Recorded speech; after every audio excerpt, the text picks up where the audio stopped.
Social മീഡിയയിൽ എപ്പോഴും trending ആകാറുള്ള സെലിബ്രിറ്റി കപ്പിൾസാണ് ബിഗ് ബോസ് താരമായിട്ടുള്ള റോബിൻ രാധാകൃഷ്ണനും നടിയും സംരംഭകമായിട്ടുള്ള ആരതിപ്പൊടിയും 2.5 വർഷത്തോളം നീണ്ട പ്രണയത്തിന് ശേഷം ഇരുവരും ഈ ഒരു വരുന്ന ഫെബ്രുവരി 16 വിവാഹിതരാകുമെന്നൊക്കെ പറഞ്ഞിരുന്നു. എന്നാൽ ഇപ്പോൾ ഇതാ ബോളിവുഡ് സ്റ്റൈലിൽ നടന്ന വിവാഹത്തിൻ്റെ ചിത്രങ്ങൾ ഇരുവരുടെയും സോഷ്യൽ മീഡിയ പേജിലൂടെ പുറത്തു വന്നിരിക്കുകയാണ്. അഗ്നിയെ സാക്ഷിയാക്കി വധു ആരതിയുടെ കൈപിടിച്ചിരിക്കുന്ന റോബിനെ നമുക്ക് ഫോട്ടോയിൽ കാണാം. റോബിൻ ആരാധകർ ഏറ്റവും കൂടുതൽ കാണാൻ ആഗ്രഹിച്ച ഒരു കാഴ്ച കൂടിയാണിത്. 2 വർഷം മുമ്പ് ഇതുപോലൊരു ഫെബ്രുവരി മാസത്തിലാണ് വിവാഹ നിശ്ചയം ഗംഭീരമായിട്ട് നടത്തത്. അന്ന് എല്ലാവരും കരുതിയത് വൈകാതെ വിവാഹം ഉണ്ടാകുന്നതൊക്കെയാണ്.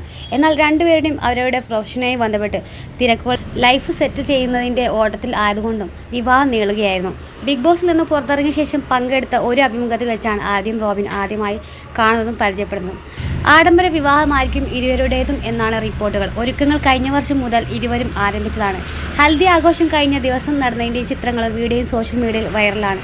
എന്തൊക്കെ സംഘടിപ്പിച്ചിരിക്കുന്നതെന്ന് അറിയില്ലെന്നും എല്ലാം സർപ്രൈസ് ആണെന്നും താൻ വന്ന് എൻജോയ് ചെയ്ത് പോകുക മാത്രമാണ് ചെയ്യുന്നതൊക്കെ റോബിൻ കഴിഞ്ഞ ദിവസം പറഞ്ഞിരുന്നു.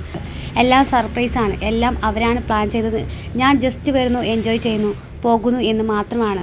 ഞാൻ ഹാപ്പിയാണ്. വിവാഹം ഗുരുവായൂരിൽ വെച്ചാണ്. ആദ്യത്തെ ഫംഗ്ഷൻ നന്നായിരുന്നു, പക്ഷേ തീരെ വയ്യാതായി. എൻ്റെ കല്യാണമായതുകൊണ്ടാണ് എൻജോയ് ചെയ്ത് ഡാൻസ് കളിച്ചത്.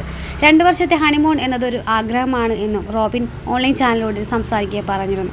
അതേസമയം വധുവിൻ്റെ വീട്ടുകാർ റോബിൻ ആഡംബര കാറും ആഭരണങ്ങളുമെല്ലാം സ്ത്രീധനമായി നൽകുന്നതായിട്ട് പ്രചരിച്ചിരുന്നു. എന്നാൽ അതിൽ ഒരു സത്യവുമില്ലെന്നും സ്ത്രീധനം വാങ്ങാതെയാണ് റോബിനെ വിവാഹം എന്നൊക്കെ അറിയാൻ കഴിഞ്ഞു. വിവാഹശേഷം 2 വർഷം നീണ്ടു നിൽക്കുന്ന ഹണിമൂണാണ് ആദ്യം റോബിൻ പ്ലാൻ ചെയ്തിരിക്കുന്നത്.